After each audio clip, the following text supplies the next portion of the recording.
Thank you. Good morning, everyone, and welcome to day one, as Sarah has said, of the annual University of Glasgow Learning and Teaching Conference.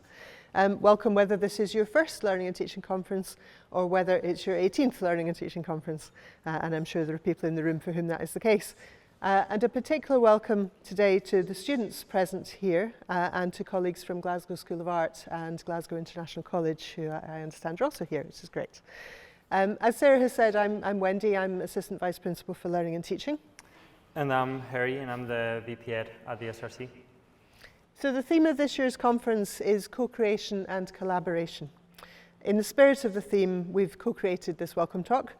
So this is an example of student-staff partnership in action, which we think will be echoed many times over the course of the day. Heri and I would like to take some time to offer some of our own reflections on the theme of this year's conference and the context in which it sits.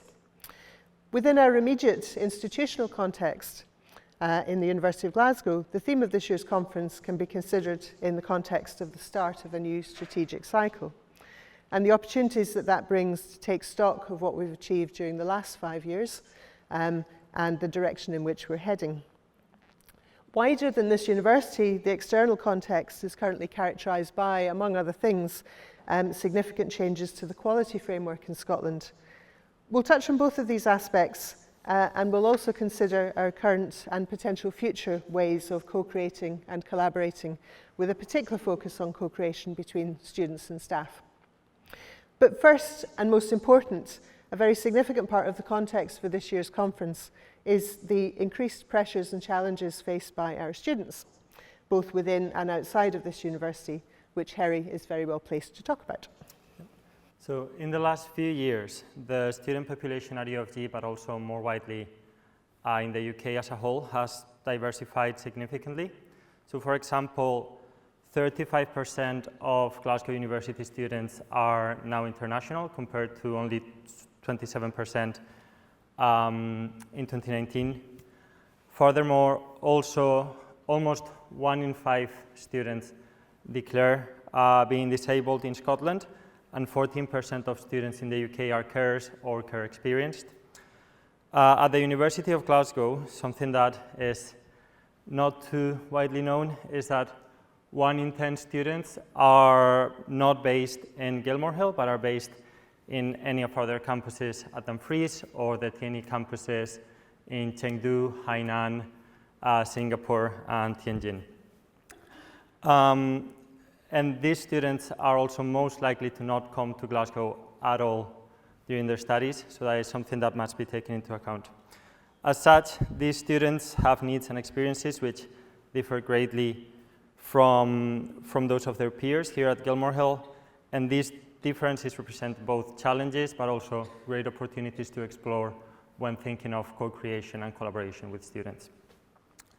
The diversity of students must be accounted for when trying to work in partnership and to co-create with them. Different student populations will require different engagement methods and will be able to participate in co-creation in very different ways. The university needs to ensure that it captures this plurality of student experience and voice to build a true partnership with students. More than half of the student body at the University of Glasgow works alongside their studies, with students in Scotland working an average of 15 hours per week. Again, this affects student carers disproportionately, with 72% of them working alongside their studies.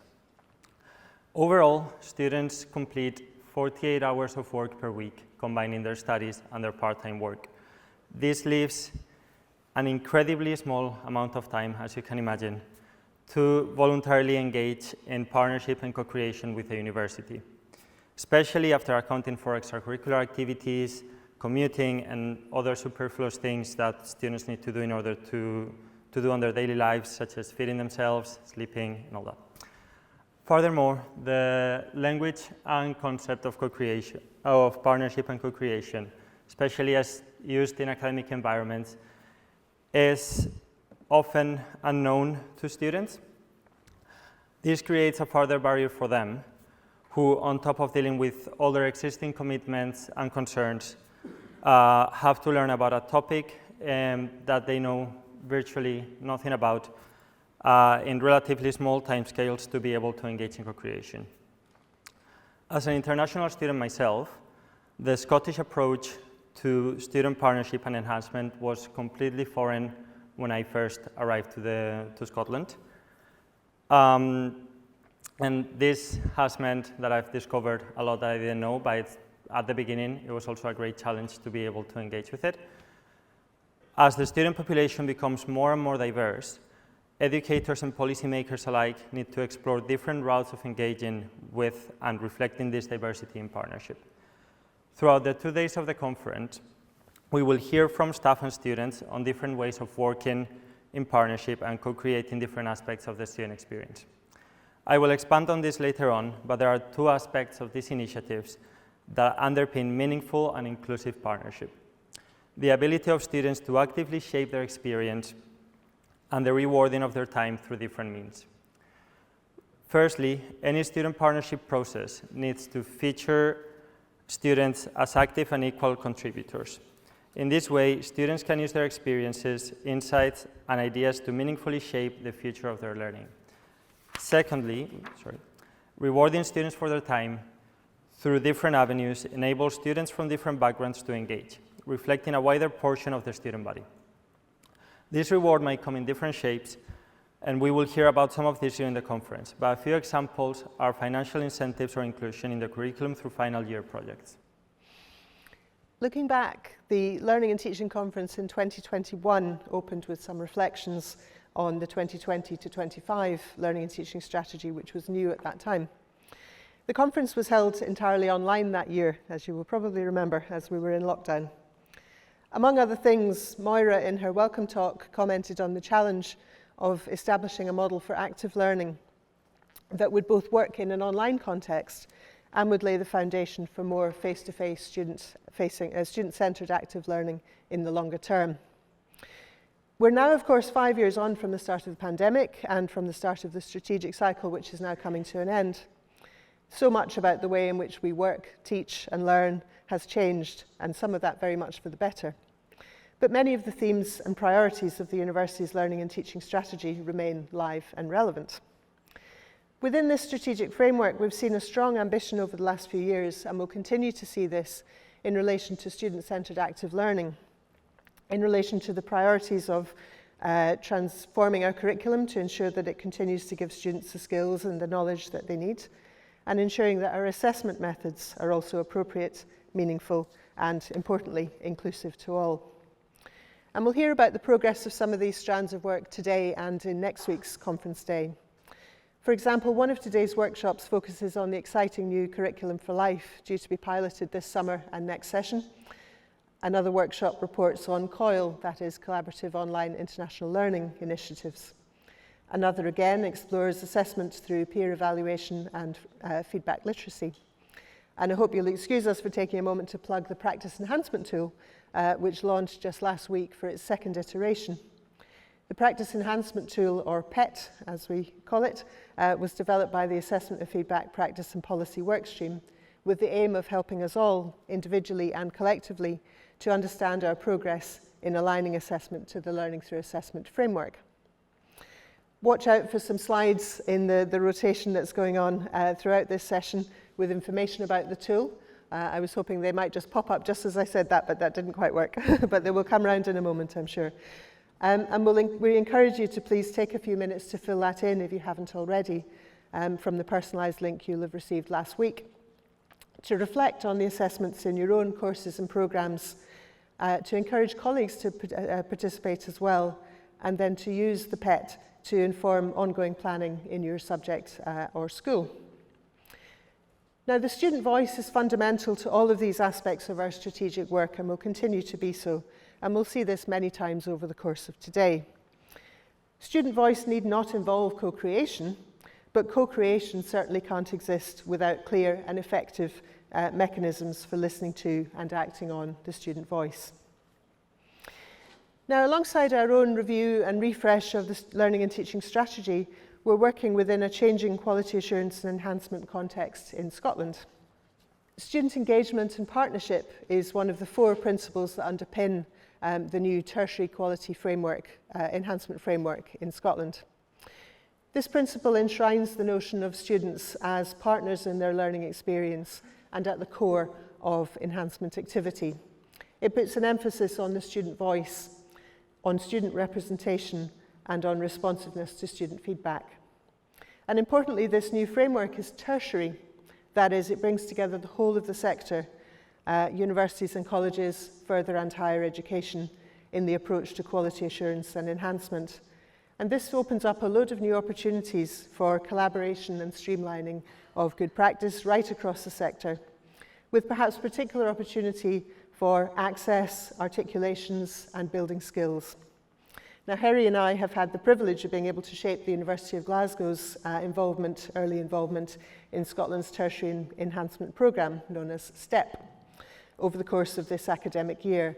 And we look forward to continuing to help to take some sector-wide projects forward over the remainder of the 4-year cycle.